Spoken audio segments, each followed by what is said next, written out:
That is actually one of the more important questions about our ability to actually appropriately consume AI and machine learning to the benefit of our patients and our field.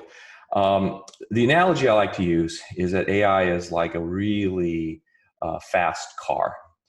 But no matter how fast and capable a car is, without gas or roads, it's a paperweight. It's not very useful.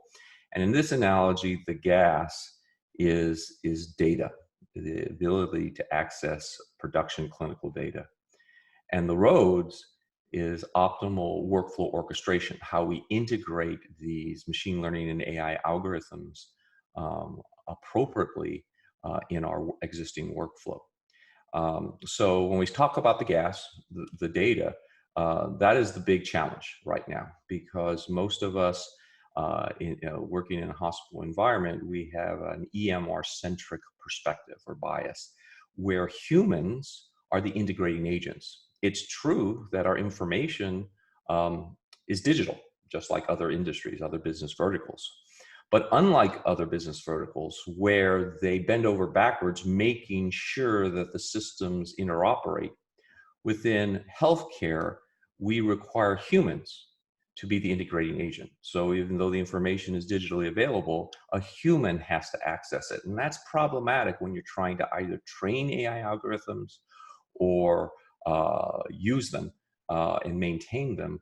We need much better interoperability. Unfortunately, our EMR-centric IT architectures in hospitals that are prevalent today are not optimally designed to do that. And I think that's one of the reasons why we're years behind other industries. Other business verticals have adapted and optimized their IT architecture to better and more appropriately consume and sustain and train AI algorithms.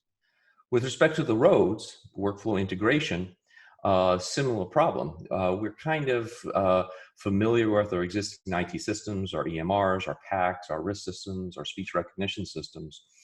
But unless we significantly change how they operate and how they work with AI algorithms, merely recapitulating what we've done in the past with CAD and other early machine learning approaches is not going to fully leverage the potential of AI.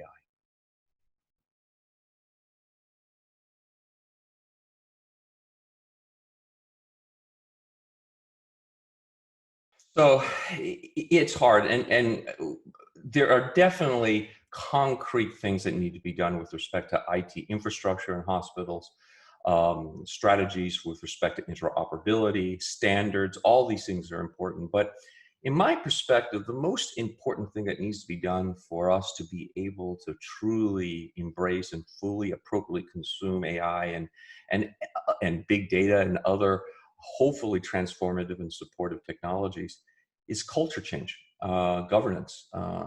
Many times as I talk to folks, there tends to be friction of some sort between clinicians, radiology, and IT. We tend to butt heads, unfortunately, with respect to priorities and needs.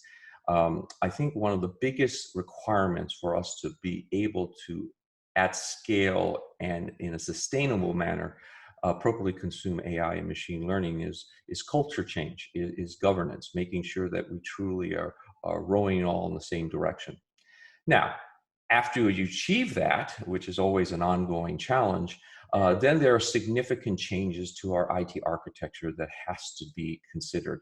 I think it would be foolish to hitch your wagon on AI right now if I were the C-suite or an IT CIO. Because right now, even though it's very promising, we're still in the very early validation, feasibility stages. It would be difficult to justify investment in IT architectures to support AI at this point. We'll get there, but right now it's probably a risky thing.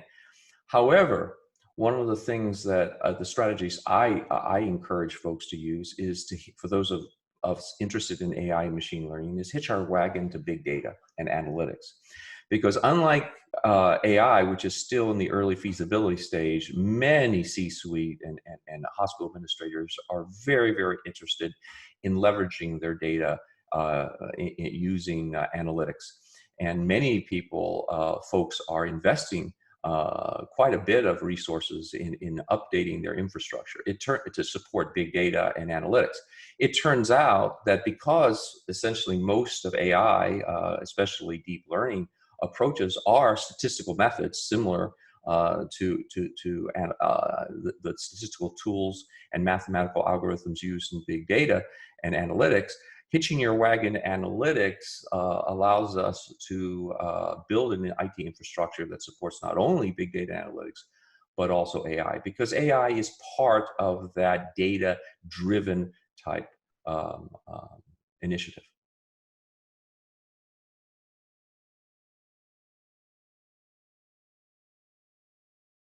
Yeah, I think there are a couple things that folks, especially in radiology, should consider when they're doing AI.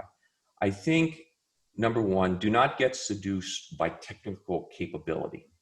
What we really want to concentrate on is use case problems. You know, what are our problems that need to be solved? Because, oh my gosh, we do have problems. Right now, the way we interact with our PACS systems is suboptimal. People talk about burnout and inefficiency. I'm not saying that suboptimal human machine workflow orchestration is the root cause of burnout, but it isn't helping, and it's probably contributing to that. We're just spending too much time. We're barely hanging on because it's not only the number of cases we have to interpret, it's also the complexity. So we need help. I think one thing that I would encourage folks to do is keep emphasizing use case, keep emphasizing what is the problem that we need to solve, rather than the sexy, you know, CNN or deep learning capability. Concentrate on problems rather than capabilities.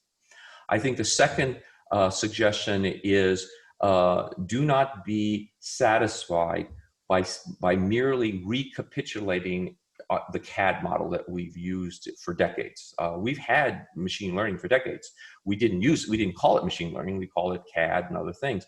What I see now in these early feasibility and implementation exercises of AI is we're just recapitulating that model where we basically take the AI algorithm working in parallel to the human, and we kind of meet at the end with little cues or other kind of things, or we touch the work list. We need to really think about re-engineering at a fundamental level how we work with our IT solutions such as PACS and the EMR. And I think users need to really make sure they understand not to be complacent, just say, oh, AI is an add-on to our existing IT infrastructure. I think in order to fully leverage AI and machine learning, we're going to have to understand that we're not talking about AI. We're not talking about a tool or a widget or an algorithm that we just plug into our existing PACS. We have to re-engineer how humans and machines work to optimize that workflow collaboration. And that's going to require a significant, in my opinion, it's going to require a significant re-engineering of of our existing IT systems. And the human users, the radiologists, have to push for that like we pushed in the early days of PACS.